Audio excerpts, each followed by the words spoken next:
begin this interview by asking you that what made you conceive this Adi Yogi and what made you come to this conclusion that it is necessary and important in pursuit of your spirituality and for people?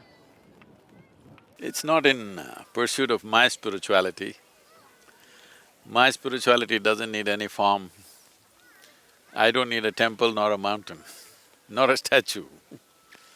But to inculcate this in the world, to bring spiritual process as a day-to-day aspect of your life, my fundamental goal is to bring down spirituality from the mountain top to the street. I want to redefine the term street. Right now, if you say street, people will think booze, drugs, prostitution. This is what street represents. It's my vision that in the next 15 to 20 years, we need to transform this street. Street should mean well-being, street should mean love, street should mean meditativeness, street should mean spiritual process. In this effort, there are many things being done.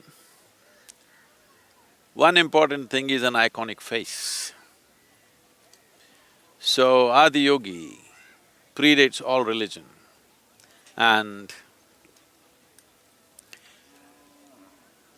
before the idea of religion came, he expounded the science of human well-being in a scientific way, not as a philosophy, not as a religion, not as a belief system, not as an ideology, but as a technology, as a science, methods of transformation, not philosophies of transformation. So, he's relevant, though he is 15,000 years ago, he belongs to the future because only now humanity is coming to this place where human intellect is firing like never before, more people can think for themselves than ever before, people are looking at things logically. I think the appropriate time for Adi Yogi to explode on the planet has come because human intellect has come to that place where they can start looking at their well-being with not fanciful belief systems or ideologies, but as a science. As there is a science for external well-being, there's an entire science for inner well-being. You know, That's what he represents. In your discourse, you have been talking about form, structure, relevance of creating scientific spaces for meditation. Can you please elaborate on the fact when you say that the art and the science of temple making has been lost? Why do you say that in your discourse?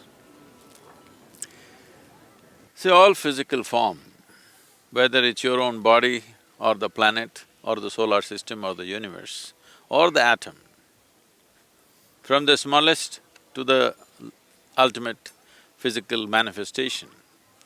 Physical manifestation is the way it is because of its geometric proportions.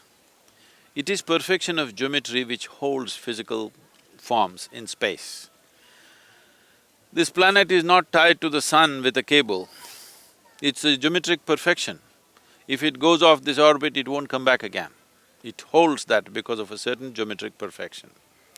So, entire science of yoga is just this, to get your system into such a geometric perfection that you are aligned with the cosmic geometry.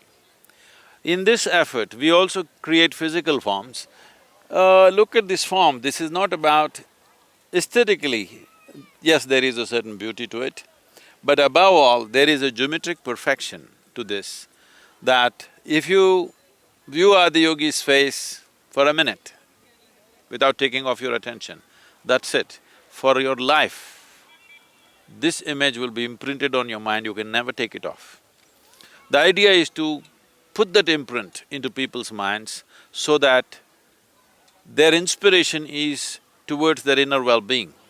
Their inspiration and their natural longing will become for their ultimate well-being, not squandering their life doing petty things.